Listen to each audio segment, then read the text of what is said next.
Hi, welcome to What Debbie Makes, and I am here with a Friday Sews. So the first thing I made this week is what I'm wearing, and it is the Peppermint Magazine Bardon dress, and I love this. I was really sceptical about it because, well, it's more so the fabric. I never go for any big humongous prints, and yeah, this is kind of, I think it's a linen viscose from Pan Fabrics. And it was a horrible fraying mess to sew with, but actually it sewed really nicely. In the end it was just, there was bits everywhere, but yeah, it was such a nice sew. I'd done a lot of research into the Bardon dress, looking at the Instagram hashtag to kind of get recommendations and see what people thought. So I did shorten the bodice by about an inch. I think I made a size 3, I want to say 3, see? The third one. And so yeah, I took an inch off the bodice, which I'm glad I did, but I also shortened the straps by an inch because someone said that, and I have quite narrow shoulders, so I usually find that tops are always too long in the straps. But it is, I mean, it's not too tight, it's a little bit snug under the arms, but it's okay.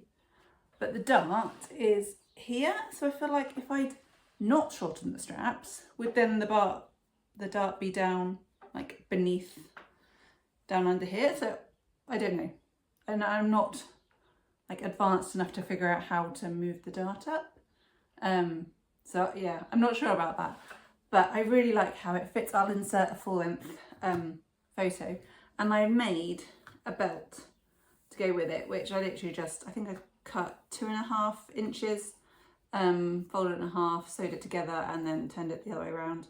And yeah, this I just used to cinch it in at the waist, which, well, just mostly I cinch it in here on that first lot of gathering. But yeah, this took a couple of days to make, and I've bias bound the neckline and the armholes, and yeah, I'm really happy with it. I love the way it looks, I love how floaty it is, and it is going to be perfect for the summer. So that was the first thing I have made this week. The second one, if you've watched any of my other videos, you will know this has been an ongoing project, and it has been challenging, to say the least. This is the Megan dress from the Tilly and the Buttons Love at First Stitch book. And I've done it, and I am actually really happy with how it has come out. My invisible zip is really nice. I'm very happy with that. I have just done I don't know if you can see, I've just pinking sheared the facing. Did I do French seams on this? I did on the shoulder, but again, French pinking shears on the insides.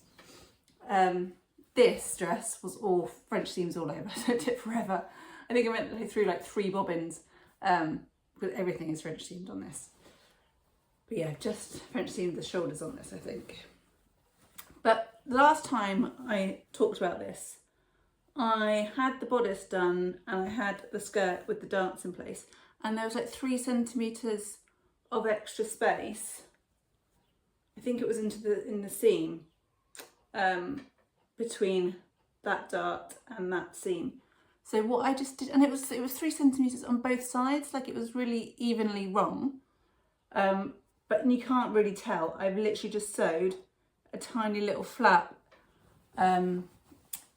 there into the French seam that's on the inside, so you can barely tell. You can't tell when it's on that I've done that, and that just took that 3 centimetres away.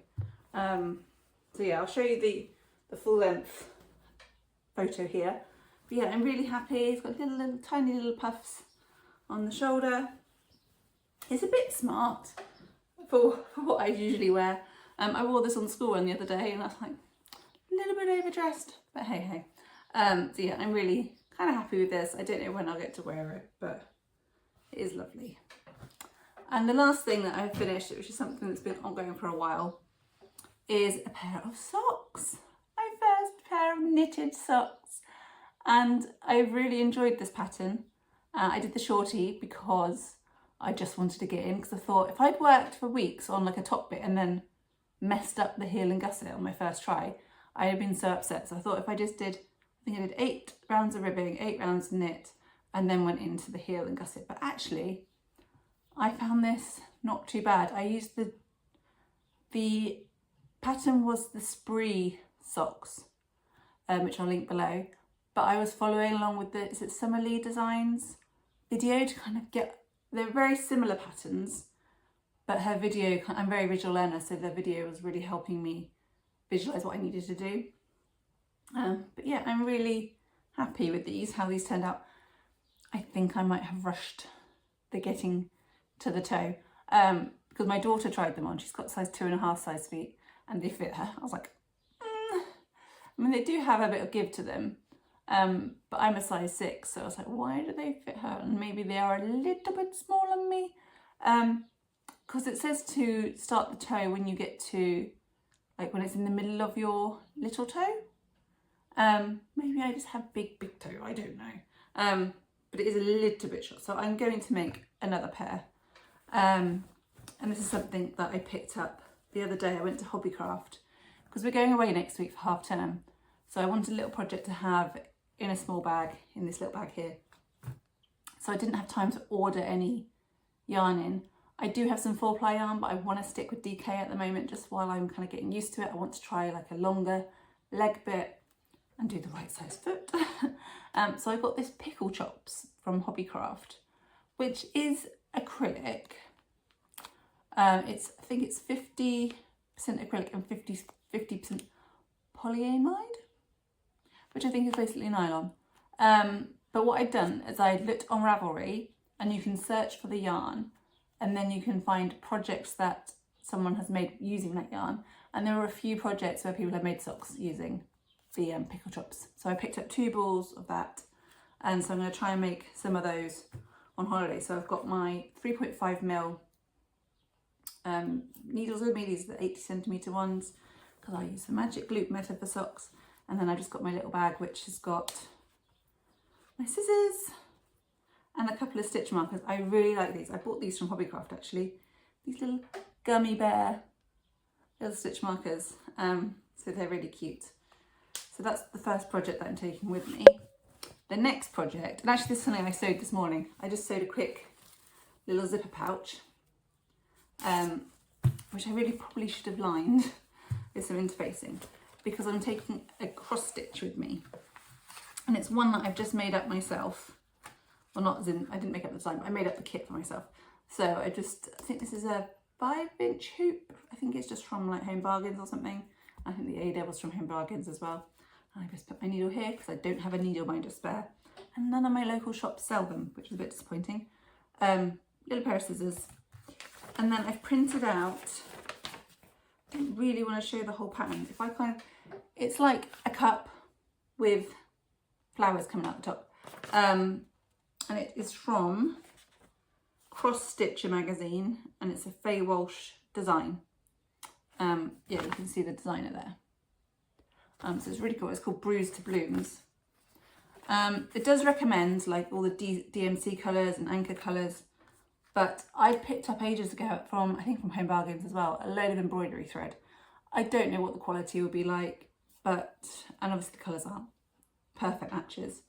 I thought for where I've printed things from magazines, like I use Borrow Box for all my magazines, and you can get back issues, and that's through the library. So I'm not sure what issue this is from. Actually, if I remember, I'll pop it down below. But yeah, so I've just picked out all the threads and cut them to size and just put them on this little, this is just a bit of crafting card. But yeah, those are all the colours that I'm going to take, and hopefully I'll get a little time to cross stitch, a little time to knit. But yeah, that is everything that I've made this week and some ideas for next week. And I've also bought 2 patterns this week because the Helen's Closet Lazo jumpsuit was released, and then I'd seen loads of lovely people make the Gilbert shirt as well, so I've ordered both of those. I haven't yet printed it. I need ideas on fabric, please, for both of those. Because I really struggle with fabric. Like, this is not really my colours. I had my colours done a while ago, and I'm a dark or deep winter. So this probably isn't the best for me, but hey. But yeah, I really struggle picking up fabrics.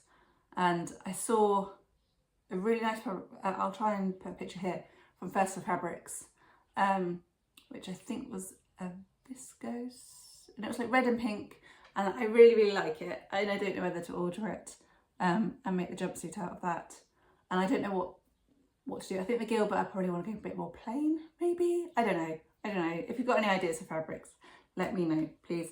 And I think that is it. Oh, another plan, not for next week, but with the rest of this, I think I must have ordered 3 meters. So with the rest of this fabric, I have already cut out the Phoebe linen top, which is from the fabric store. It's a free pattern. This is also a free pattern. So yeah, I've got that all cut out and ready to be sewn. I just need to go to my local shop and get some more of this bias binding, and then I can make that top, which I don't think will be this week, but hopefully when we get back from holiday, I will have time to do that. So I hope you have a lovely week and enjoy your weekend. Let me know what you're sewing below, and until next time.